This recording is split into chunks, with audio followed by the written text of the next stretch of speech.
Hello, everybody. Nate Hagerty here, and I am so excited for today's episode.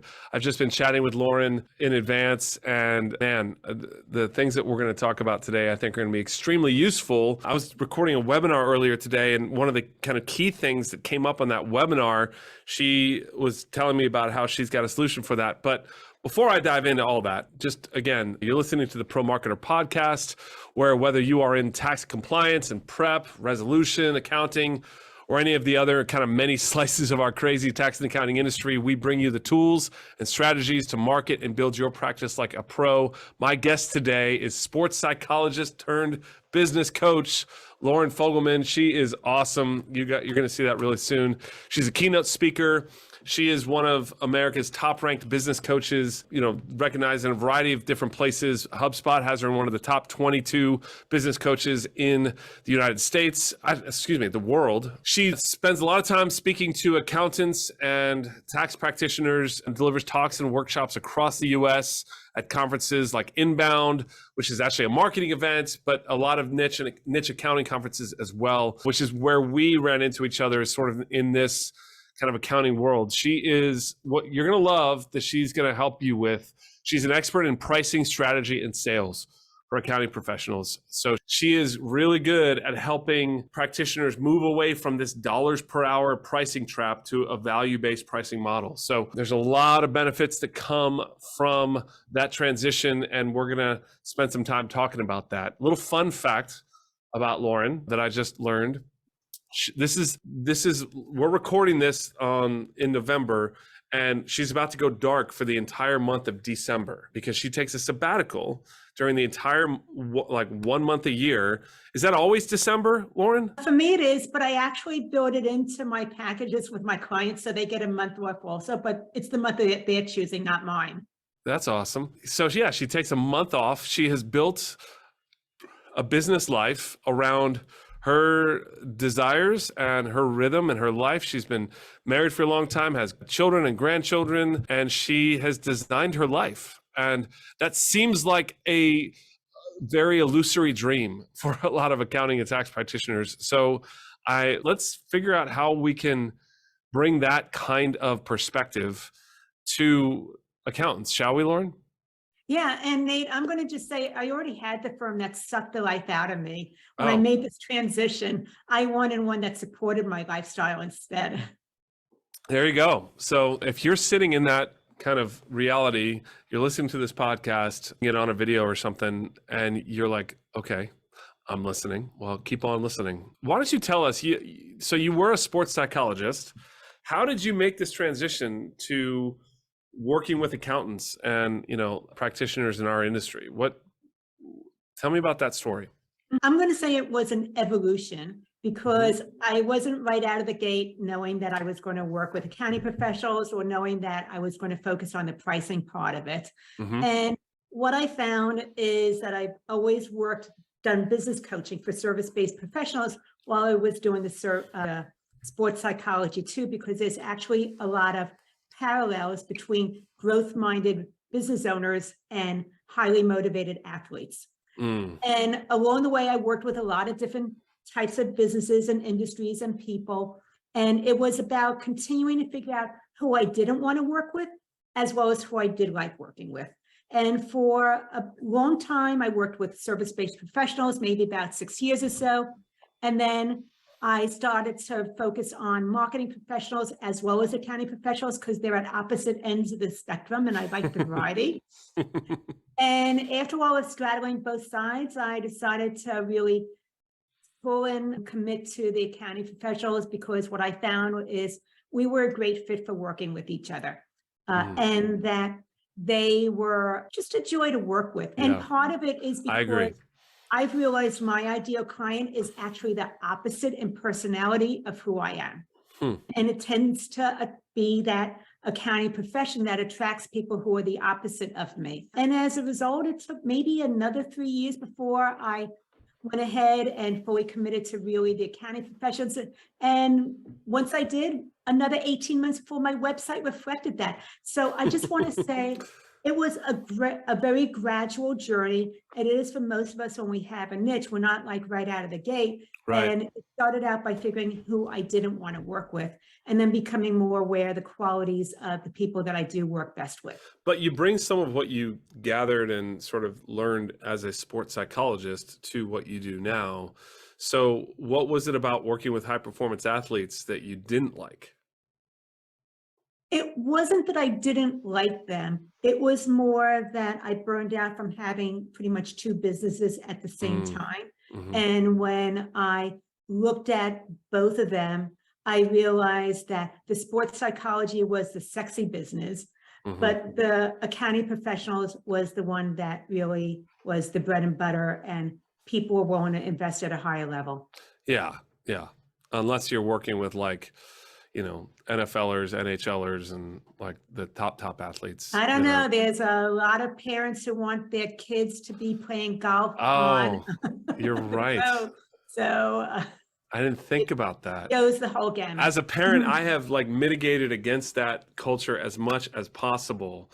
Even though I was an athlete, I didn't play in college, but I could have played lacrosse in college. I chose not to. And one of the things, sorry, side note, but like the youth sports culture drives me so crazy that I just, I guess I've forgotten that there's still a lot of people who embrace that. And, Mhm. there's no judgment that it drives me crazy. And for some people, it's wonderful. But yeah, you're right. There's parents that are willing to invest big dollars in the performance of their children on the athletic fields.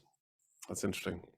All right. So one of the things that you end up speaking to accountants a lot about, and one of the ways that you and I intersected, is this notion of pricing. And it's a hot topic right now because I think there's a lot of our clients here at TaxProMarketer and AdvisorProMarketer who are kind of seeing the writing on the wall as it relates to their old pricing model. And there was a lot of discussion of burnout this summer, a lot of conversation around clients driving practitioners crazy.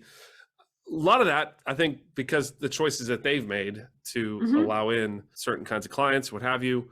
There's a lot to unpack there, obviously. But tell me about how a accountant has a pricing problem. What are the signs that there's problems in pricing for an accountant or tax practitioner?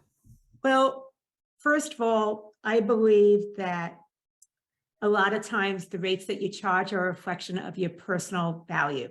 Hmm. If you have low self-esteem or you don't value your services, then you're going to have low rates. If you have higher self-esteem, then your rates will usually reflect that. So a lot of times your rates are a reflection of how you value what it is that you bring to the table also. The other part that happens is the majority of firm owners started out as W-2s working for somebody else, where their income was always associated to their time, whether they got an hourly rate paycheck or were on salary, somehow was always connected to time. And when you're moving in the direction of having your own firm, then there's a steep learning curve. There's a lot you need to do in place. So we do some things that are shortcuts or easy, and charging an hourly rate seems easy and formulaic. So we go with what we've always known, and So, maybe don't even realize that there's other options available. so do you think that just by nature of charging an hourly rate is an indicator that there's a pricing problem, probably? Oh, I think that if you are charging an hourly rate, then you're absolutely leaving money on the table. Hmm. Okay. So that's one symptom. Um, Mhm. I mean, obviously, profit margin would be another symptom. Right. The other thing I think that happens is that they're not teaching how to communicate your value Hmm. in school, Hmm. how to price your services if you don't want to connect your fees to time, and also how to have enrolling conversations if you don't want to pitch or be salesy. So those are three things that happen.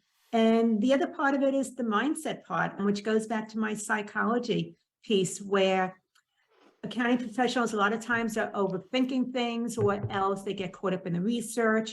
They are concerned about if they charge too much, then they might potentially lose a client.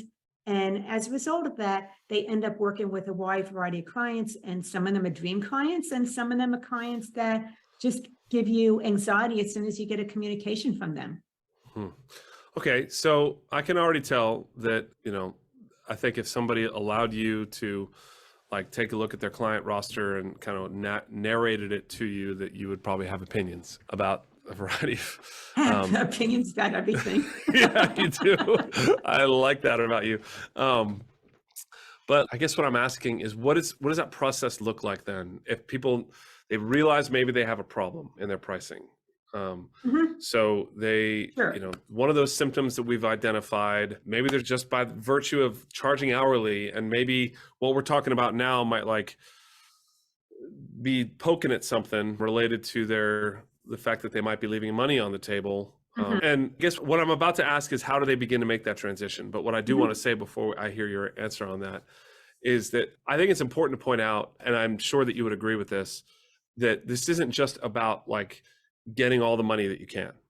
Right. There's more to this conversation than just optimizing your revenue and getting money. It's reflective of so many different realities in our businesses when we aren't optimizing that revenue, and when we're Mhm. devaluing our time and kind of our boundaries. And yeah, I guess what I want to say is, it's not about greed.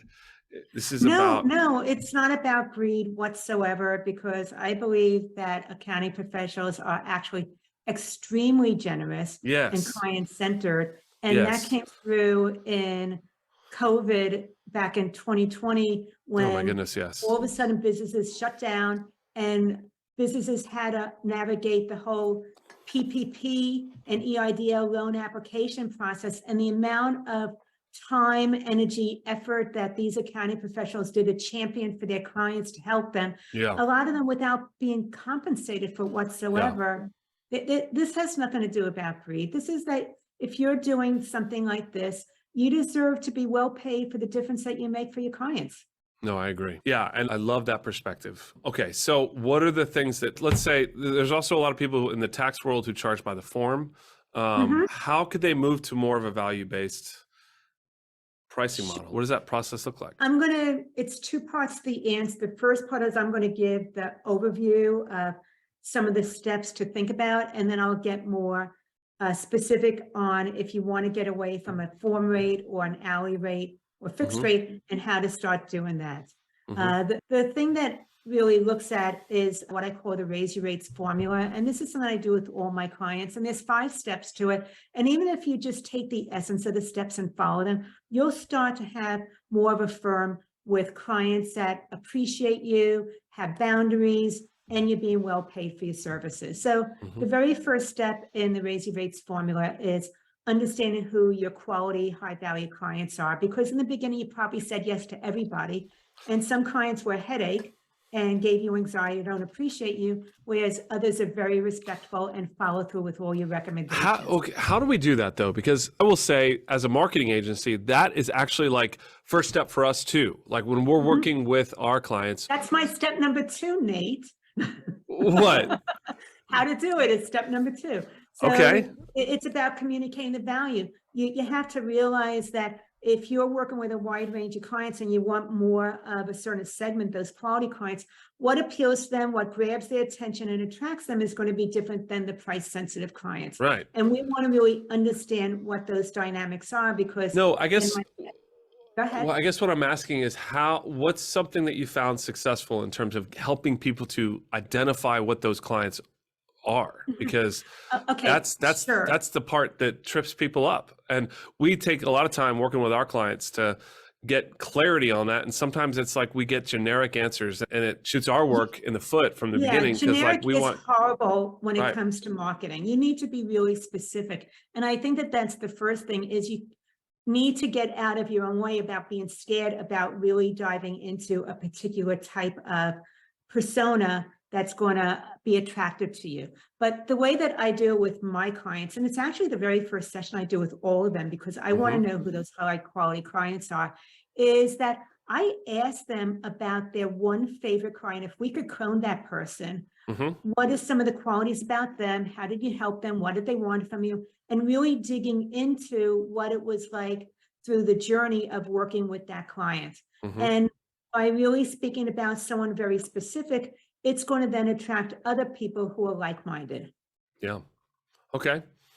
All right. So step one was Step one was identifying. knowing who your quality clients are. Step two is communicating your value, because once you Mhm. know your quality clients, you can understand what's going on for them. What does What that they, look like, communicating your value? Like what does that mean? In what it's sense? having the words. Okay. It's really having the words, whether it is on your website, when you're at a network meeting and someone asks you what you do, when you're possibly having an enrolling conversation. It's knowing the right questions to ask. It's easy. Understand. You just say you're a CPA, right? That's it. No, that is the last thing you want to do. I'm just kidding. I'm teeing you up. I know you're going to play with me, but watch out, I can be very gullible.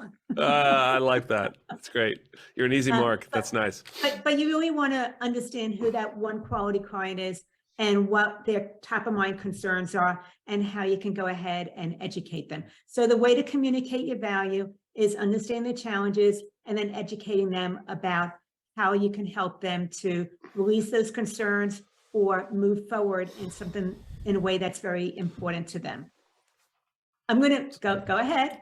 What's an example of, like, you go to a networking group or a BNI group or something like that, and what's like, we already know the bad. I'm a CPA. Hey, everybody. What's a better way to put your... Sure. Don't talk about who you are. Talk about what you do that's client-centered and of interest to them. So one of the things you can talk about is maybe a story. Last week, one of my clients got a letter from the IRS, and just seeing the envelope freaked them out. So all they had to do was send it to me. I opened up, I saw that there was some communications needed, and I did it on their behalf. And they didn't have to have the worries or frustration because it was taken care of for them. Yeah. Okay. Yep. So I solve problems for my clients with the IRS or something like that. Absolutely. Yeah. Or that you help them to increase their profit margin, Mhm. or was built out a year earlier than they expected to. So those are some of the things to really look at. I find places where cash is leaking out of a business, and I plug those holes and I fix it and save my clients tens of thousands of dollars per month.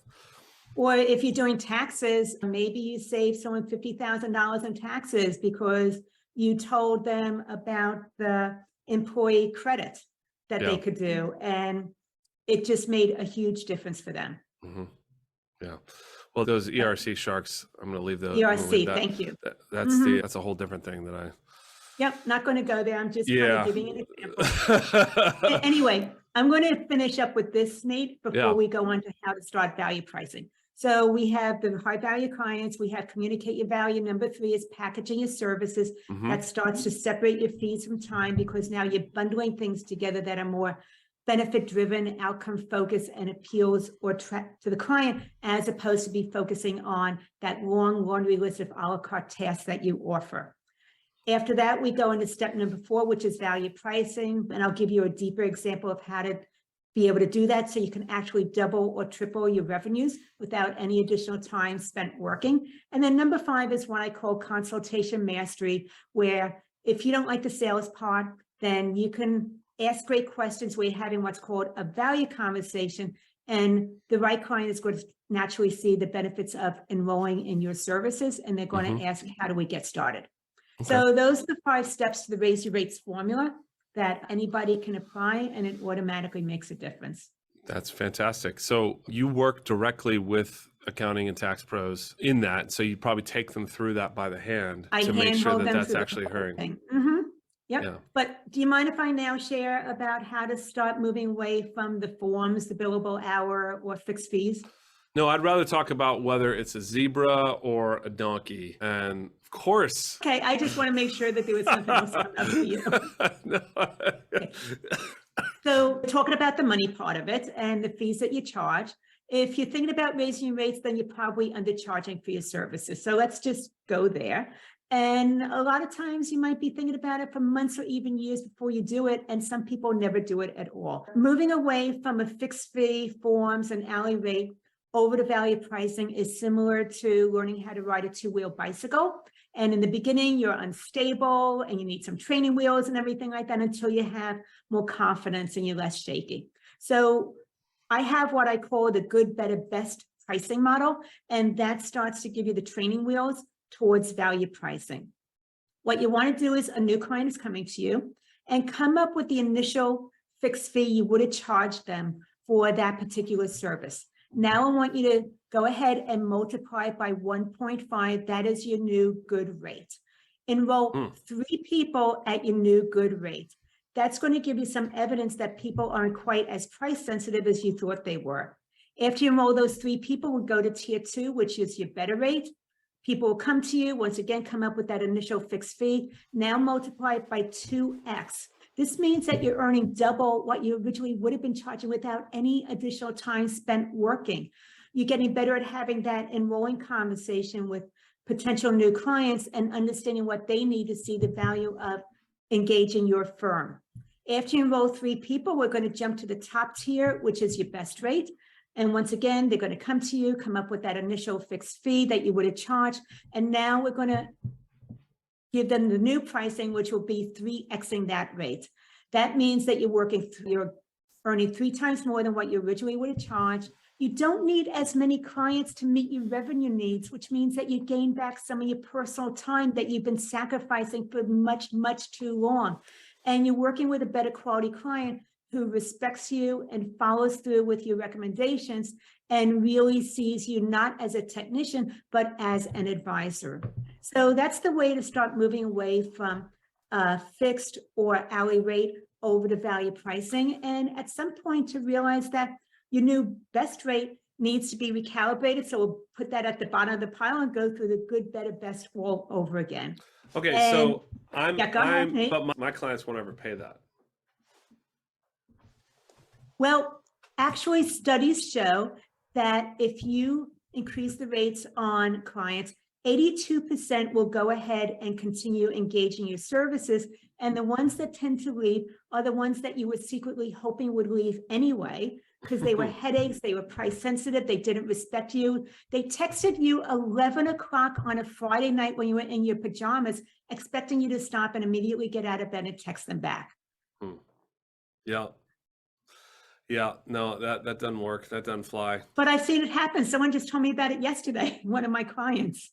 Okay, so it sounds like you've got this down to a science with your clients, and you've worked with dozens, scores, hundreds of accounting tax practitioners in this process. What are the things that, where do people get hung up? Where do they? Oh, you know what? We're the bottleneck to our own success. So a lot of times it's a mindset thing. And that I want to say that moving this direction takes courage, not confidence. What happens is you've been tolerating a lot for much too long, low rates, a lot of hours spent working, and you have what I call an upper limit challenge where you can't increase your revenues because you've maxed out on your time and you're burned out. So what happens is you get to a point where you no longer want to tolerate this and you're open to change at that point. And therefore, the other part of it is that maybe you've dabbled in value pricing or you've read about it and you've been researching and thinking about it for a long time, being able to increase your rates. You just don't know how. So you need the hand holding to help you through the process. Yeah. So I think that you want to do it. You just don't know how to implement it on your own. And that's what keeps you hung up. Yeah, I think there's a fair number of people that I've in our client base and all over the industry. I mean, I've been in this industry for almost 20 years, and there's a fair number that it really is about their own belief. They keep saying that my clients wouldn't do that. Whereas, there's another joker, same town, not nearly as good at their craft, who's able to do it magically and serving the same kind of clients. And hypothetical, but that's actually I think too far away from the reality. If you look at all these clients that you're thinking won't do it, look at the vehicles that they drive. Not all of them are driving beaters. Right. Some of them are driving very, very nice vehicles. And it shows that they're willing to invest when they value something. Yeah. Yep. No, that's really true. And it's something that I'm really glad to have this conversation with you about, because if there is kind of a magic wand that I would wave on behalf of my clients, is that they would get this right, that they would be able to charge, for the value of their time because of the benefit that it provides to them, not even just the revenue, but just the confidence that accrues over time when you realize, that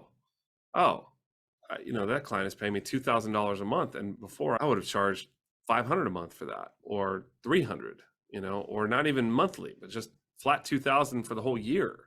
Mhm. And suddenly I'm getting $2,000 a month for that kind of work, whereas it could have been like 300 a month in the past, whatever. But that's the kind of difference. And what that does to your own heart, your soul, your confidence, your ability to build and scale your practice and hire people and become the center to a machine. Not that we all aspire to create machines, but you know what I mean? Like create an organization Yes. and employ people and take care of families and create something that's bigger than and not just have a glorified job. What you're saying, I fully agree in, is that if you're able to adjust your fees and working with a higher value client, you're bringing in more revenues, you lift others up along with you. So if you're doing that for yourself, then your clients, you're able to help your clients do that for them also. And your I just see employees. it as this wave of good that you're able to help as a deeper level and maybe able to free up some time so you could give back to your community in some way that's meaningful as well. So I think that it really has benefits beyond the obvious, but people benefit even ones that you don't even realize that your life is touching in some way. Now, I would imagine that people are listening to this and think, well, Loren is going to practice what she preaches and she's going to be way more expensive than I could ever afford. Guess what? She has something that is actually free for you to take an assessment and begin the conversation, because I guarantee you that if you take a look at what she's got, which the link is in the show notes, but I'll say it out too. It's businesssuccesssolution.com/package. And there's a free resource there to value price your services, and will help to walk you through what it could look like and what the real numbers might be, et cetera. I guarantee you that once you see that, and once you begin to imagine a little bit about what your practice and your life, your business life could look like in a different fee arrangement, fee environment, she charges is going to be like peanuts compared to all the hassle that you would experience having to, be a pioneer and get shot full of arrows on building this on your own, right? So that's me highly recommending you, listener, to go and grab that resource from Loren. Again, businesssuccesssolution.com/package. Am I stating what's available there, Loren? When you get that resource, it's going to give you the guide to start moving away from the a la carte services over to packages, and also how to implement the good, better, best pricing so that you can start earning more right away. Yeah, this is great, Loren. All right. Well, let me ask you one more thing and then we'll end it. What did I not ask you about that you think would be really valuable for people to know about you, or about your services, or this philosophy of value pricing? What did we miss here? Anything? I believe that if you know in your heart that you're undercharging for your services, then you are, and there's a cost to that. And not only to think about what is the cost of doing this, but sometimes there's a cost to not doing something also. And what is the toll that it's taking? One of the things that happened to me, as an example, is in our previous firm where we had 11 employees, I was working in the evenings. After I put the kids to bed, I would miss some of their sporting events because I was catching up on the admin side of things. And the cost was not just to me, because I can tolerate a lot, but once I realized how it was impacting my family, then I realized that I needed to make a change because that wasn't acceptable. And to realize that if you're working too many hours for too little money and you're burned out, you're not engaged with the people in your life that you deeply care about, then there's a cost to it beyond just you having to shoulder it. Amen. Well, with that, thank you, Loren. This was awesome. Loren Fogelman, ladies and gentlemen, again, businesssuccesssolution.com/package for that free resource. Where can they find you on social? What's the best platform for them to find you? LinkedIn, Twitter?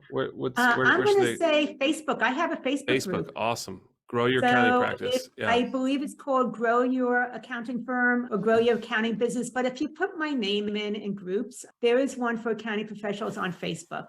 Okay, we'll put that in the show notes as well. But this is awesome, Loren. Thank you so much. Total pleasure. I knew it would be, and really glad that our paths intersected and that we could have this conversation. And guys, gals, get this into your brain. You are worth it.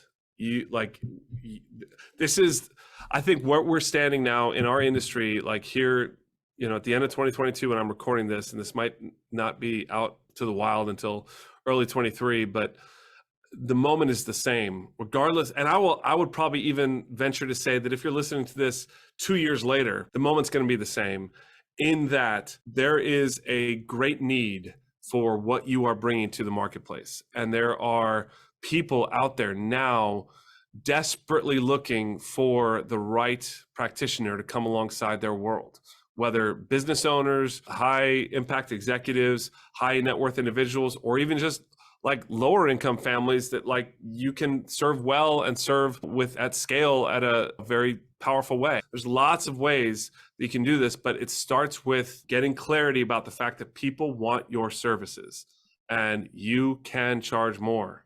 So I probably butchered that. You probably would have way wiser things to say. So why don't let me leave it to you, Loren, to have you end us with a final exhortation here. I'm going to say that if you are ready to do it, stop doing the research, just get it done. Amen. Love it. Thank you, Loren. This was awesome.